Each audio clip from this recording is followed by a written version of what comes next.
we switch the language? Catch 'em all.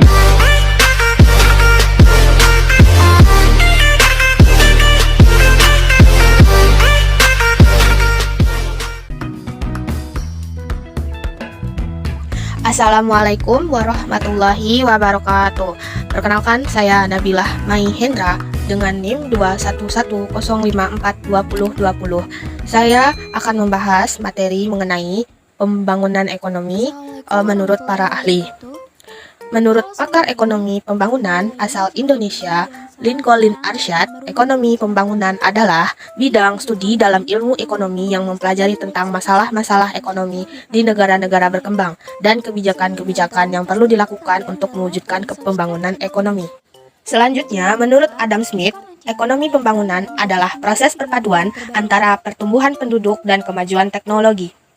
Lalu, menurut Schumpeter, ekonomi pembangunan adalah perubahan pendapatan per kapita dan pendapatan nasional yang terjadi secara tiba-tiba dan tidak terputus.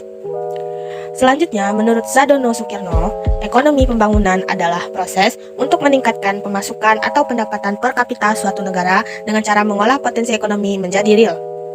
Sementara menurut Simon Kuznets, ekonomi pembangunan adalah meningkatkan kemampuan suatu negara untuk menyediakan beragam barang. Dari definisi beberapa ahli tersebut, disimpulkan bahwa ekonomi pembangunan adalah suatu usaha yang dilakukan oleh negara, sedangkan ekonomi pembangunan adalah ilmu ekonomi yang harus dipelajari untuk mewujudkan pembangunan ekonomi tersebut. Assalamualaikum warahmatullahi wabarakatuh. Perkenalkan, nama saya Dwi Latifah dengan NIM 211054104. Saya di sini akan menjelaskan tentang pengertian ketimpangan. Ketimpangan ekonomi adalah perbedaan pembangunan ekonomi antara suatu wilayah dengan wilayah lainnya secara vertikal dan horizontal yang menyebabkan disparitas atau ketidakpemerataan pembangunan. Ketimpangan antar daerah merupakan hal yang umum terjadi dalam ekonomi suatu daerah. Hal ini terjadi karena adanya perbedaan kandungan sumber daya alam dan perbedaan kondisi demografi yang terdapat pada masing-masing wilayah. Perbedaan ini yang membuat kemampuan suatu daerah dalam mendorong proses pembangunan juga menjadi berbeda.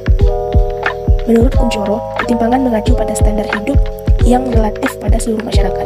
Perbedaan ini yang membuat tingkat pembangunan di berbagai wilayah dan daerah berbeda-beda, sehingga menimbulkan gap atau jurang kesejahteraan di berbagai wilayah tersebut.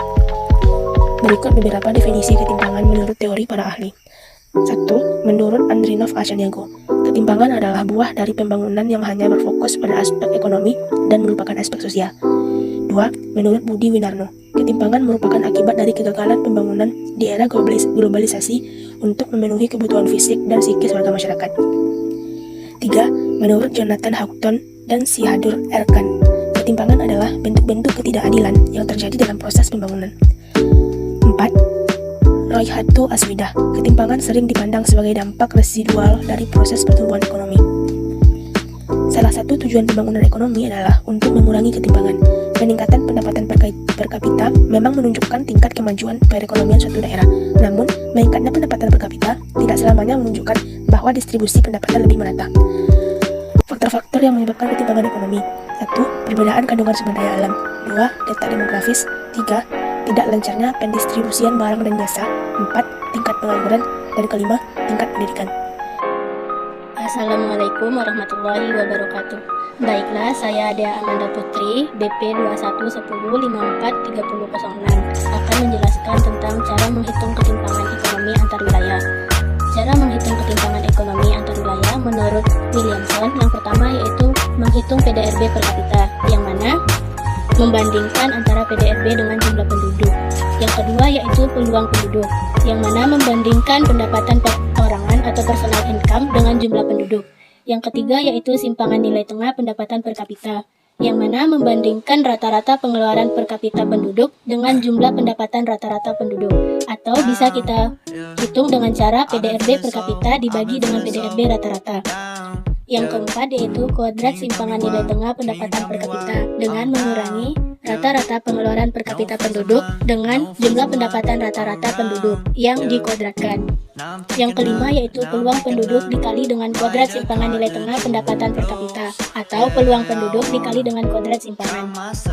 Berikut adalah analisis ketimpangan ekonomi atau ketimpangan PDRB pada wilayah kabupaten 50 kota. Baiklah, itulah yang dapat kami sampaikan. Wassalamualaikum warahmatullahi wabarakatuh.